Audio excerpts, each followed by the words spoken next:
Lucy was so angry her chest kept rising and falling. She admitted the woman was her real mom, but she had seen through her plan. She would agree to Lucy being with Tom, even marrying him, only if they had a child of their own. Lucy's mom froze. She couldn't understand how Lucy knew about her plan. Seeing the look on her mother's face, Lucy broke down and shouted, "Are you even human? How can you be so cruel?" I had already expected the mess at Lucy's family, but I wasn't interested. In this life, none of their business had anything to do with me. As soon as I got on the bus, I instinctively looked for Anna.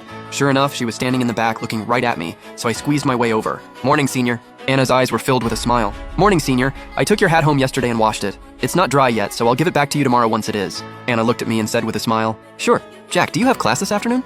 I shook my head. "No, but I have to work part-time at a restaurant this afternoon." "You're working part-time? Which restaurant?" "It's a restaurant called Smoke and Fire. You've probably heard of it, right?" Anna paused. She had more than just heard of that restaurant. Her mother owned it. When Anna and I got off the bus, she asked me one more question. "So from now on, you'll be working at Smoke and Fire every night?" I nodded.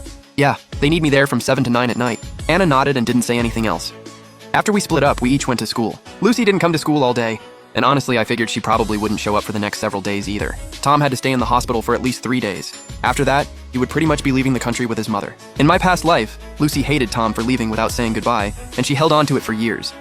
Now, she could finally say goodbye to him properly. When class ended, Mike was still gossiping with me. I heard in the gossip group that Tom from the university next door and Lucy made their relationship official. Someone saw them at the hospital owned by Lucy's family. Apparently that guy Tom. Mike's voice got lower and lower as he leaned in and whispered in my ear. Apparently Tom had an allergic reaction after taking some meds, so he had to be hospitalized and put on an IV. Mike said with a sigh, "Man, you really can't tell. These rich kids sure know how to get wild." I was shocked.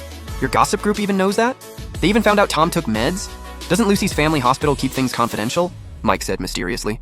"Jack, that's what you don't understand. That hospital may belong to Lucy's family, but there are other shareholders too. And so many people like Miss Lucy. They're jealous of Tom and want to dig up dirt on him. With enough people, what can't they find?" Once Mike said that, I understood. Because in my past life, when I was hospitalized, rumors about me were everywhere. They said I was a driver's son who was vain, trying to climb the social ladder, and seducing Miss Lucy. Later, the rumors got even crazier. Some said my college entrance exam scores were fake, and that I had stolen someone else's identity to get into school. I shook my head and sighed, then said to Mike, "Don't get involved in this stuff. Just listen, and leave it at that. Lucy's family isn't someone we can casually talk about." Mike nodded while looking at his phone. "Don't worry, I know what I'm doing. Lucy didn't come to school and she didn't even go home." I enjoyed 2 more peaceful days, but soon I saw Lucy again. This time it was at the restaurant where I worked, Smoke and Fire. I was wearing a black waiter uniform and clearing plates and silverware. Lucy came to a private dining room with Amy and Sophia.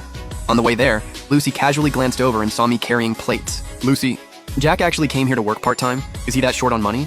Sophia pushed Amy and said, "Why do you talk so much? Come on." Amy glanced at Lucy and knew Lucy was already in a bad mood, so she didn't say anything else. Lucy had been having a rough couple of days. Tom had been on an IV at the hospital for 2 days, and the doctor said the medication had done serious damage to his body.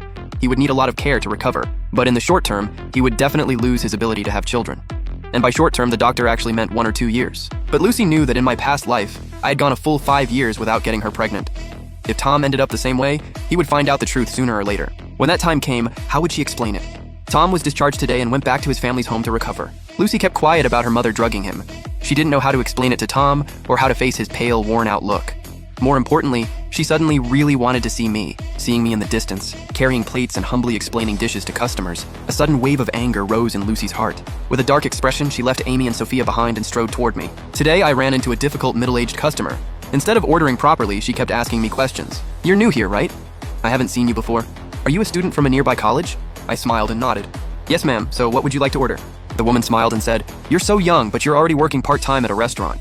Are you really that short on money? Got a lot of student loans? Can you even pay them back yourself?" I could barely keep the smile on my face, but I held back and spoke. "You don't need to worry about that, ma'am.